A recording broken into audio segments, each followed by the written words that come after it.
Assalamualaikum warahmatullahi wabarakatuh. Alhamdulillah, wassalatu wassalamu ala rasulillah Sayyidina Muhammad wa ala alihi washabihi wa mawala. Pemirsa dan adik-adik calon wisudawan di Fakultas Usuluddin Adab dan Dakwah, jadi singkatannya FUAD, Kolkolah. Judul yang diberikan kepada saya adalah kebutuhan spiritualitas bagi masyarakat modern dalam rangka menerjemahkan new normal. New normal itu normal baru. Jadi ada tradisi baru yang sudah kita laksanakan. Nah, yang namanya tasawuf itu adalah kehidupan yang penuh dengan spiritualitas.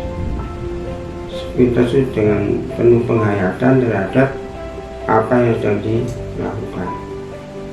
Jadi kalau dalam tiga ranah tasawuf itu adalah iman, Islam, dan ihsan. Orang itu ngaku iman itu hanya pengakuan saja, ngaku Islam ya sholat tapi hanya pengakuan, tapi belum ihsan. Ihsan itu penghayatan terhadap nilai-nilai yang diyakini dan ibadah yang dikerjakan. Jadi tiga-tiganya harus integrasi di dalam satu kehidupan pribadi yang satu. Jadi tidak boleh pergi-pergi dari hatinya.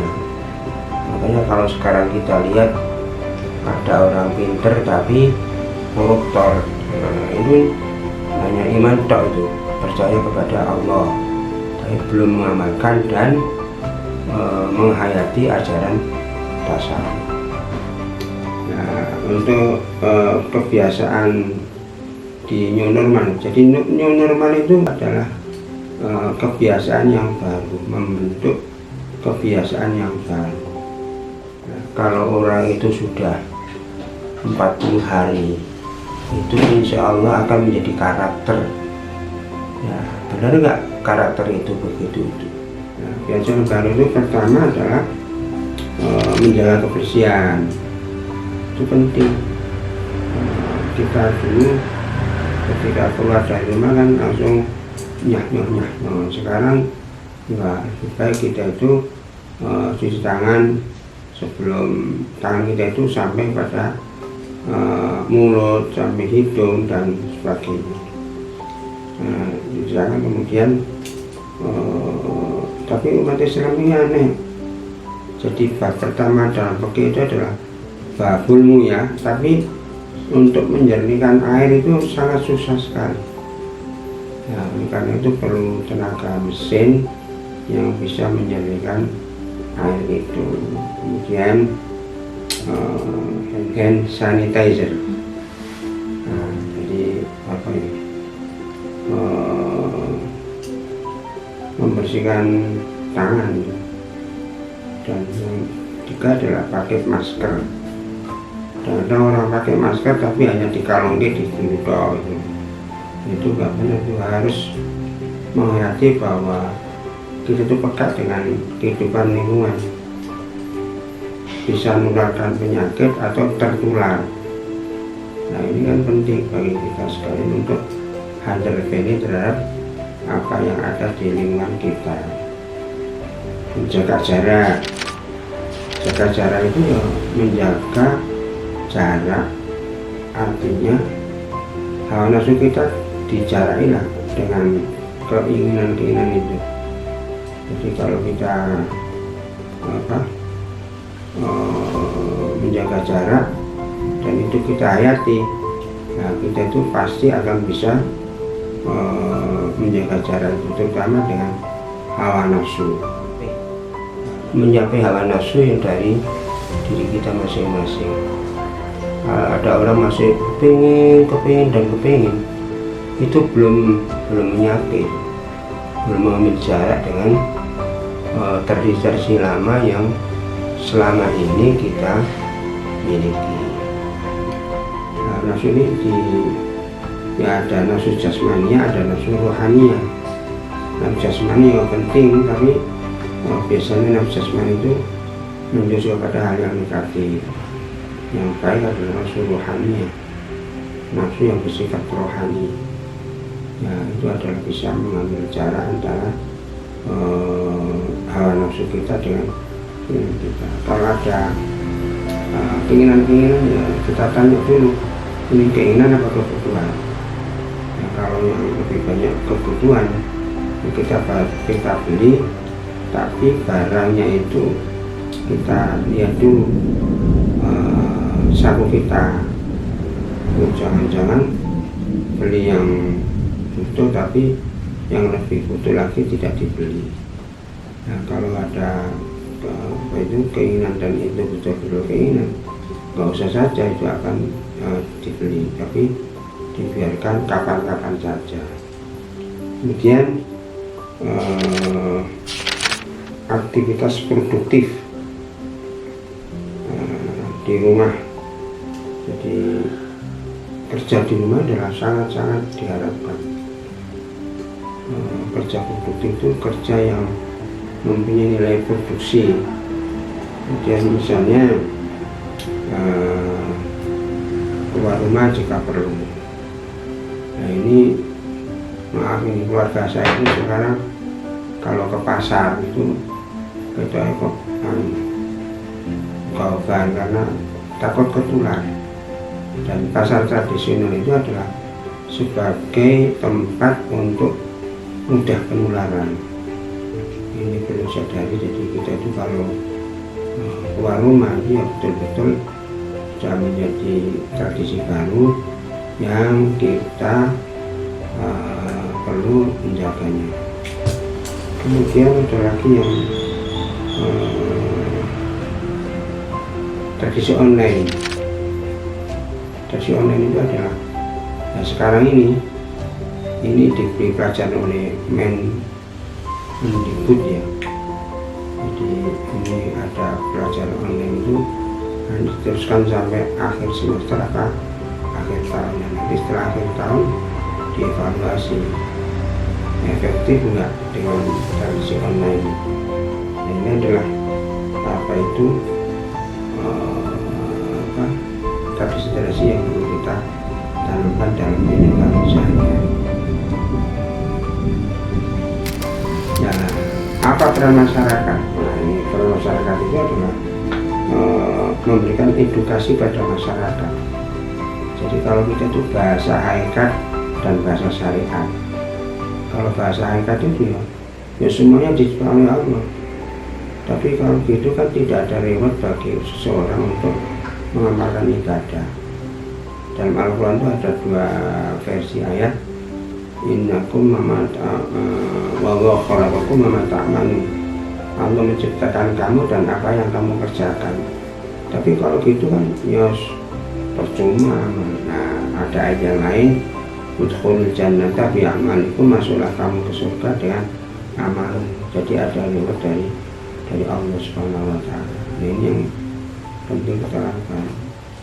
Nah, tapi reward itu kan hanya sementara. Yang penting adalah rahmat Allah. Nah, pernah bersabda, PKP ora iso mlebu surga kecuali dengan rahmat Allah. Nah, sahabat tanya, apakah kamu dengan begitu juga ya Rasulullah? Iya, saya juga iya. Kalau tidak ada gelontoran rahmat dari Allah, saya tidak akan masuk ke dalam rahmat surga. Nah, ini apa? Kita perlu untuk melaksanakannya. Dan yang kekerasan krisis, rasa krisis. Jadi rasa krisis ya, bagaimana kita merasakan krisis itu pada corona ini. Nah, corona ini kayaknya ada ledakan generasi berapa? Kedua atau ketiga. Jadi karena itu perlu kita mempunyai sensitivitas terhadap apa yang terjadi pada lingkungan kita. Nah, bentuk-bentuk dari sense of crisis itu adalah satu adalah bahwa tentang bahaya COVID ini. Jadi COVID itu bisa menular dan bisa tertular. Jadi banyak masyarakat yang tidak sadar bahwa COVID-19 ini berbahaya, bisa menular dan tertular. Ini yang pertama. Yang kedua, pemahaman tawakal yang kurang pas. Jadi orang ke masjid misalnya tawakal, padahal tawakal itu ada proses. Tawakal itu bahasa hakikat, bahasa syariahnya harus ikhtiar. Seperti orang jamaah Jumatan itu bukan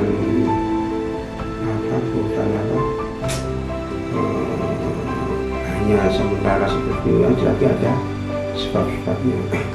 Nabi sendiri menyatakan bahwa ikhtiar atau akal, jadi rencana untamu baru kamu pasrah. Contohnya ini, pemahaman tawakal yang keliru itu, ke masjid kok tidak pakai masker, tidak jaga jarak. Jadi kalau orang ke masjid tanpa masker daripada pakai masker angin, ya nggak usah aja gitu. Tapi itu salah. Kemudian yang ketiga itu mudah percaya bahwa ketika COVID, jadi implementasinya itu orang selalu suudzon terhadap rumah sakit. Jadi rumah sakit sebagai sumber ekonomi. Itu begitu. Kalau kita sadar bahwa semuanya itu pakai uang, ya keluarkanlah uang. Jadi seperti rapid test, rapid dan sebagainya, itu ada biaya. Kalau biaya itu kan sampai 700, itu katanya untuk memperkaya rumah sakit. Nah, itu modalnya kan suudzon. Suudzon itu adalah bersangka kepada orang lain, dan dilarang oleh Allah. Ijtanibu katsiran minadz dzanni. Jadi yang dosa itu ya suudzon. Kalau yang mendapatkan pahala adalah husnudzon. Sebaiknya orang hidup itu punya husnudzon kepada diri sendiri. Kalau orang kok biasa nih menyatakan aku bakal sakit, sakit sungguh-sungguh, atau Allah akan berikan saya hal-hal yang negatif, ya Allah menurunkannya negatif itu. Kita suudzon kepada diri kita masing-masing. Aku kok gini ya? Nah, gini itulah terjemahan dari pikiran dan perasaan kita yang insya Allah akan terbukti dalam kehidupan kita. Jadi itulah new normal baru yang dicanangkan oleh pemerintah pada waktu kita PSBB kemarin. Kalau kita analogikan dengan puasa itu kan akan menjadi tradisi baru ketika kita dilatih oleh Allah selama 30 hari. Ini kalau PSBB itu berapa bulan? Nah, PSBB kalau sekian bulan, sekian hari itu mestinya sudah menjadi karakter bagi kita masing-masing dalam menyikapi hidup dan kehidupan ini.